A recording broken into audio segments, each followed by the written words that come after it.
माँ की कृपा और कर्म का रहस्य। जय माता रानी। एक छोटे से लक्ष्मणपुर गांव में रामलाल नाम का एक माता का भक्त किसान रहता था। वह बहुत मेहनती और ईमानदार व्यक्ति था। उसके पास खेत खलिहान, गाय भैंस और अच्छा खासा धन था। उसकी पत्नी का देहांत कई वर्ष पहले हो चुका था, इसलिए वह अपने 4 पुत्रों के साथ ही रहता था।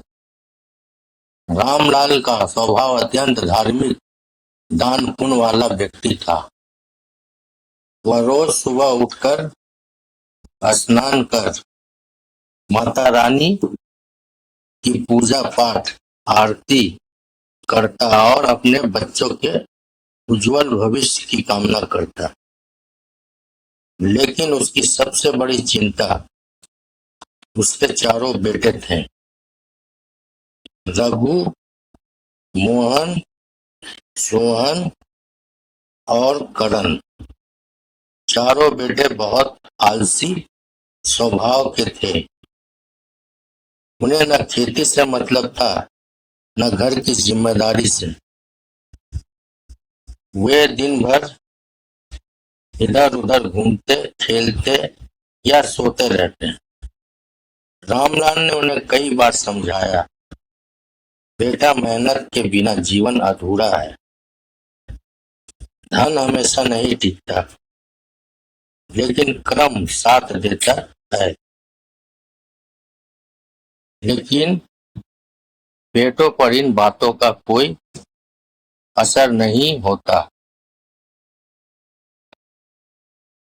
वे सोचते, जब पिता के पास इतना धन दौलत है तो हमें काम करने की क्या जरूरत। दिन बीतते गए और रामलाल की चिंता बढ़ती गई। एक दिन उसने मन ही मन माता रानी से प्रार्थना की, हे माँ, मेरे बच्चों को सही रास्ता दिखाओ। मैं असहाय हो गया। उस रात रामलाल को एक अद्भुत सपना आया। सपने में माता रानी प्रकट हुई और बोली, रामलाल, तुम चिंता मत करो। कल सुबह अपने चारों बेटों को खेत में भेजो और उनसे कहो कि वहां एक खजाना दबा हुआ है। जो मेहनत करेगा वही पाएगा। सुबह उठते ही रामलाल ने अपने बेटों को बुलाया और कहा, बेटा, हमारे खेत में कहीं एक बड़ा खजाना दबा है। मैं अब बूढ़ा हो गया हूँ, इसलिए तुम लोग जाकर उसे खोजो।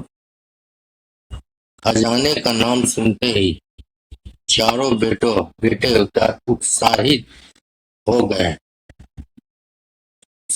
गए थे।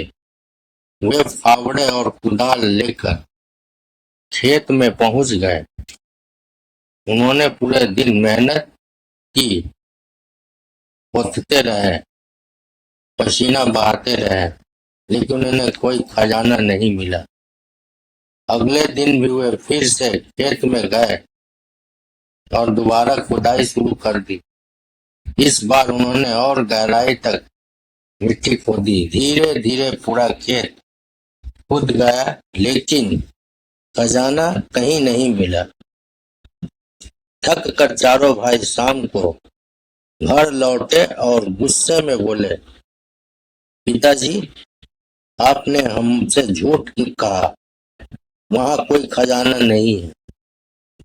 रामलाल मुस्कुराए और बोले, बेटा, खजाना तो मिल चुका है, बस तुम उसे पहचान नहीं पाए। चारों बेटे हैरान रह गए। कैसा खजाना? उन्होंने पूछा। रामलाल उन्हें खेत में ले गया और बोला, तुमने पूरे खेत को खुदाई करके तैयार कर दिया है। अब इसमें बीज बोएंगे तो फसल कई गुना ज्यादा होगी। यह असली खजाना है। मेहनत का फल बहुत मीठा होता है। जय माता रानी। बेटों को पहली बार अपनी गलती का एहसास हुआ। उन्होंने महसूस किया कि जिस काम से वे हमेशा भागते थे, वही उनकी सफलता का रास्ता है। कुछ दिनों बाद उन्होंने उस खेत में बीज बोए, समय पर सिंचाई की, देखभाल की। कुछ महीनों बाद जब फसल तैयार हुई तो वह पहले से कहीं ज्यादा भरपूर और सुंदर थी। अनाज इतना हुआ कि घर के गोदाम भर गए। चारों बेटे अब पूरी तरह बदल चुके थे। वे रोज सुबह उठते, खेत में काम करते और पिता का सम्मान करते। अब उन्हें समझ आ गया था कि बिना मेहनत के जीवन में कुछ भी हासिल नहीं होता। रामलाल ने मन ही मन माता रानी को धन्यवाद दिया। उसकी आंखों में खुशी के आंसू थे। उसने कहा, हे माँ, आपने मेरे बच्चों को सही रास्ता दिखा दिया। यही मेरे लिए सबसे बड़ा आशीर्वाद है। उस दिन से उस परिवार में सुख, शांति और समृद्धि हमेशा बनी रही।